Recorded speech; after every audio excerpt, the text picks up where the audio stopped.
Ribeirão, a terra da cana-de-açúcar, tinha 5 usinas moendo. Uma delas era a usina Ribeirão. Em 1887 foi fundada a usina Pinto, que posteriormente mudou de nome para a usina Ribeirão, tendo como seu principal acionista João Cardoso Aires Filho.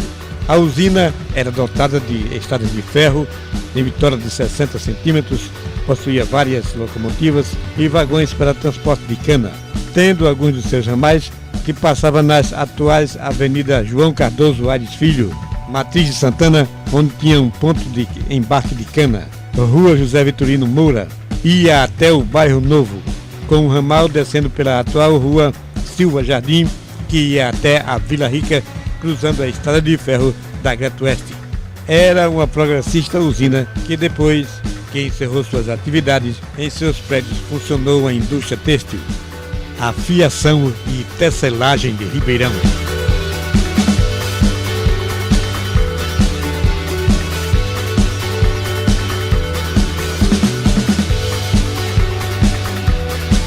Usina Bamburral, fundada em 1889 pelo coronel José Pereira de Araújo e seu genro Paulo Martins de Queiroz Monteiro. Em 1920 passou a pertencer a Dalvino Pontual. Era uma usina com máquinas de primeira linha de fabricação francesa. Tinha 23 quilômetros de ferrovia com bitola de 60 centímetros, 4 locomotivas e 120 vagões para transporte de cana-de-açúcar. Em 1940 foi adquirida por Dr. José Lopes de Siqueira Santos, que depois de 2 ou 3 moagens, encerrou em definitivo a moagem da usina, desativando a mesma, passando suas locomotivas para a usina Caxangá, a sua nova usina, e integrando as ferrovias das 2 usinas. E suas máquinas de moagens foram vendidas, passando a usina a ser apenas uma propriedade rural.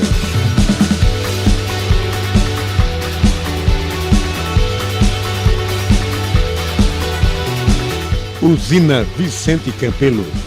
José Ernesto Pereira Lima, o Zezinho do Brejo, dono do engenho Brejo, São Pedro, Cocula, Vicente Campelo, Jerusalém e Dromedário, com suas terras cobertas de canas de açúcar, resolveu montar uma usina para ele, no engenho Vicente Campelo.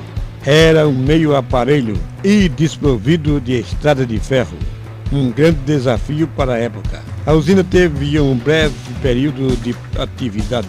Safrejou em 1914 e 1915, com uma produção de 15.348 sacos de açúcar. Na safra 1915-1916, produziu 14.187 sacos de açúcar. Na safra 1916-1917, produziu 21.348 sacos de açúcar. Na safra 1917-1918, produziu 24.130 sacos de açúcar.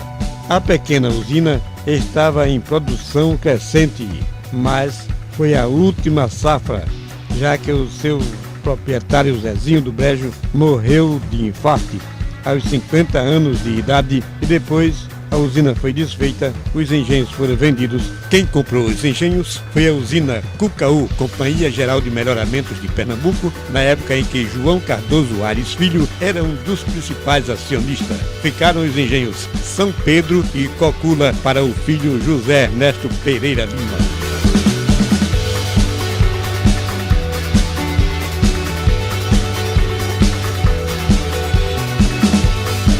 Usina Aripibu, fundada por Leocádio Alves Pontual em 1862 e pertencia ao município de Amaragi, mas pelo Decreto-Lei Estadual número 1931, de 31 de março de 1938, por força do Decreto Estadual número 235, Ribeirão adquiriu a propriedade de Aripibu, que passou a integrar a comarca de Ribeirão.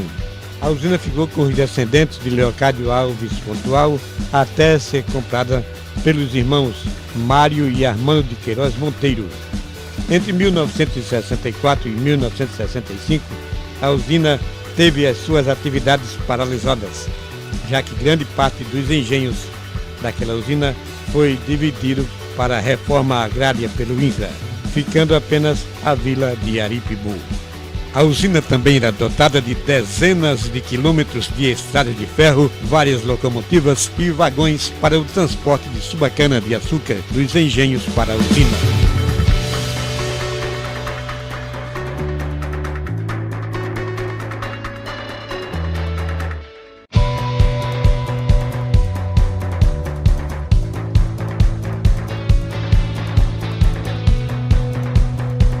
Usina Caxangá foi fundada em 1894 pelo decreto de 12 de dezembro de 1894 e morreu pela primeira vez em 1895, tendo como seus primeiros donos Arthur Siqueira, o irmão Etelmino e Antônio Bastos, e estava localizada à margem do rio Amaragi. Em 1904, Manuel Colasso Dias comprou as ações dos outros sócios.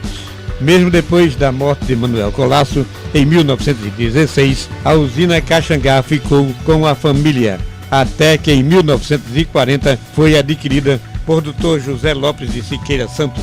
A usina possuía 70 quilômetros de ferrovia, com bitola de 60 centímetros, 10 locomotivas e mais de 150 vagões para transportes de cana-de-açúcar. Depois de 18 anos, o Dr. José Lopes vendeu a usina a Dr. Júlio Maranhão, que depois entrou em séria crise financeira, e aquela empresa foi desapropriada pelo IAA, Instituto do Açúcar e do Álcool, em 1964.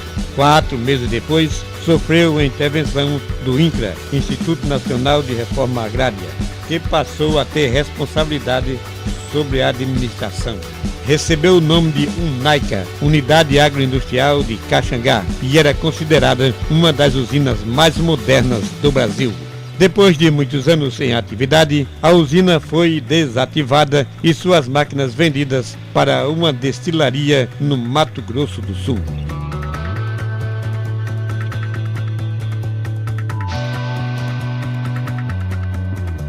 Usina Estreliana foi fundada no engenho Amaragi a vapor em 1891 por João Lopes de Siqueira Santos. O nome Estreliana foi em homenagem à mãe do fundador da usina, Dona Estrela. Entre 1891 e 1943, a usina teve os seguintes donos: João Siqueira Vanderlei e irmãos, João Lopes de Siqueira Santos e Pompeu de Carvalho Soares Brandão.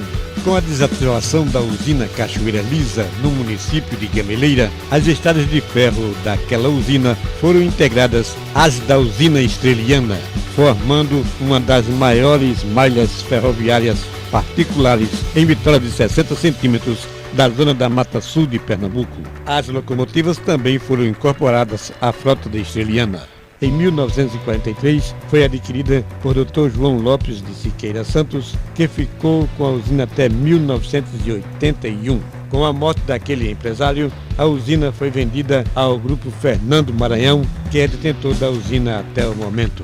A usina Estreliana é a única que ainda está montada e em condições de continuar moendo em Ribeirão.